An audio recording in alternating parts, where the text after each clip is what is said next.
ఈ రెసిపీ వచ్చేసి సమ్మర్ సీజన్లో స్పెషల్గా చేసుకునే రెసిపీ అండి. ఇదేంటి రెసిపీ అనుకుంటున్నారా? కాదండి, ఆవకాయ పచ్చడి ఎలా చేయాలో ప్రాసెస్ చూసేద్దాం. ఫస్ట్ అయితే మనము ఆవాలు మిక్సీ చేసుకొని ఒక దాంతో తీసుకోవాలి. తర్వాత అంతే కారం కూడా తీసుకొని తగినంత ఉప్పు, అంటే మనం కారం తీసుకున్నాం కదా దానిలో హాఫ్ అయితే ఉప్పు సరిపోతుందండి.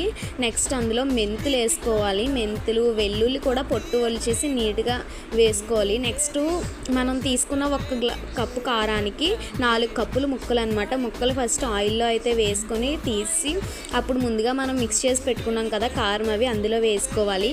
వేసుకొని ఆ కారం పట్టించిన తర్వాత అవన్నీ కూడా ఒక కంటైనర్లో పెట్టుకోవాలి. లాస్ట్లో మనం ముక్కలు ముంచిన ఆయిల్ ఉంటుంది కదా, ఆయిల్ అంతా కూడా ఈ పచ్చడిలో వేసుకోవాలి.